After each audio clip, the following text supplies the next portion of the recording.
Subscribe Virgin Life for more entertainment and moral stories. घने और सुंदर जंगल में तरह तरह के जानवर रहते थे जिन्हें वे अपना घर कहते थे। वहाँ खरगोश, हिरण, हाथी, बंदर और कई अन्य जीव जंतु थे। जंगल के राजा का नाम शेरू था, जो एक बहादुर शेर था। शेरू अपने साहस और न्यायप्रियता के लिए जंगल में प्रसिद्ध था। वो हर जानवर की रक्षा करता था और अगर कोई मुसीबत आती तो शेरू सबसे पहले उसका सामना करता। एक दिन जंगल में एक अजीब घटना हुई। जंगल की सबसे शांत और मीठी नदी का पानी सूखने लगा।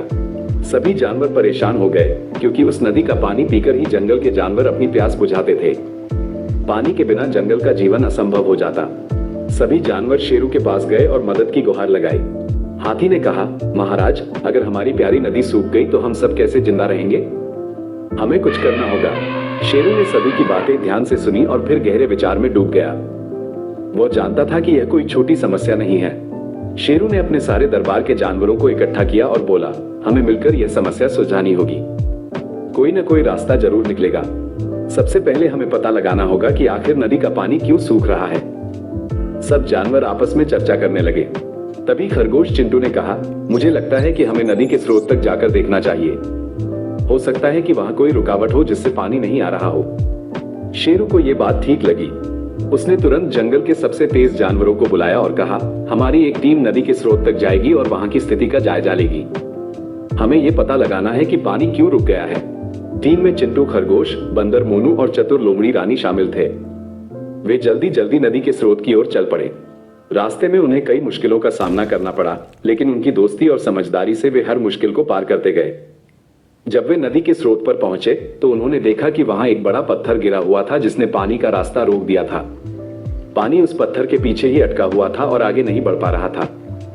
बंदर मोनू ने तुरंत कहा, हमें इस पत्थर को हटाना होगा, तभी पानी दोबारा बहने लगेगा। लेकिन पत्थर बहुत बड़ा और भारी था। खरगोश चिंटू ने अपने छोटे हाथों से पत्थर को धकेलने की कोशिश की, लेकिन पत्थर हिला भी नहीं। लोमड़ी रानी ने भी पूरी ताकत लगाई, लेकिन कुछ नहीं हुआ। बंदर मोनू ने पेड़ से लटककर पत्थर को धक्का देने की कोशिश की, पर वह भी नाकाम रहा। तभी शेरू वहां आ पहुंचा। उसने दूर से ही समझ लिया था कि समस्या क्या है। शेरू ने अपनी पूरी ताकत से पत्थर को धक्का दिया और धीरे धीरे पत्थर हिलने लगा। कुछ ही देर में पत्थर पानी के रास्ते से हट गया और पानी तेजी से बहने लगा।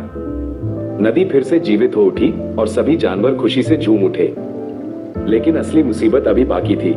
जैसे ही पानी बहने लगा, जंगल के बीच में अचानक एक भयानक आवाज गूंजी। वह आवाज थी खतरनाक शेर गुलाब की, जो जंगल के दूसरी ओर से आया था।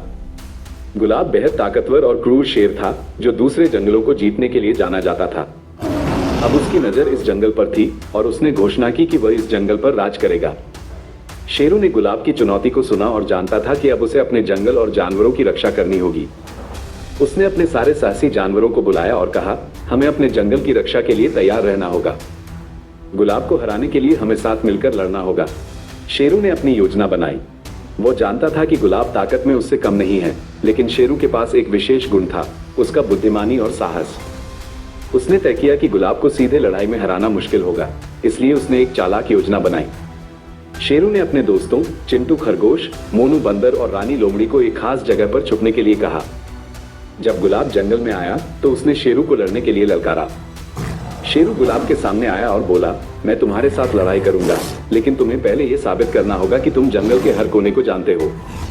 अगर तुम इस जंगल की हर जगह को जान पाओगे, तभी मैं मानूंगा कि तुम इसके राजा बनने के योग्य हो। गुलाब ने यह चुनौती स्वीकार कर ली। शेरू ने उसे जंगल के सबसे दुर्गम और घने इलाके में भेजा, जहां उसकी टीम पहले से ही एक गड्ढा खोदकर तैयार थी। जैसे ही गुलाब उस जगह पर पहुंचा, रानी और मोनू ने चालाकी से उसे गड्ढे में गिरा दिया। गुलाब को पता ही नहीं चला कि क्या हुआ और वह गड्ढे में फंस गया। शेरू और बाकी जानवरों ने जल्दी से उस गड्ढे को ढक दिया ताकि गुलाब बाहर ना आ सके। गुलाब की हार हो गई और वह कभी उस जंगल में लौटकर नहीं आया। शेरू ने अपने साहस, चतुराई और दोस्तों की मदद से न केवल नदी का पानी वापस लाया, बल्कि जंगल को एक बड़े संकट से भी बचाया। जंगल के सारे जानवर शेरू की बहादुरी और न्यायप्रियता के लिए उसकी सराहना करने लगे। सीख: इस कहानी से हमें ये सीख मिलती है कि चाहे कितनी भी बड़ी मुसीबत क्यों ना आ जाए, मिलजुल कर और समझदारी से काम लेने पर हर समस्या का हल निकल सकता है। साहस और दोस्ती से हर चुनौती को पार किया जा सकता है।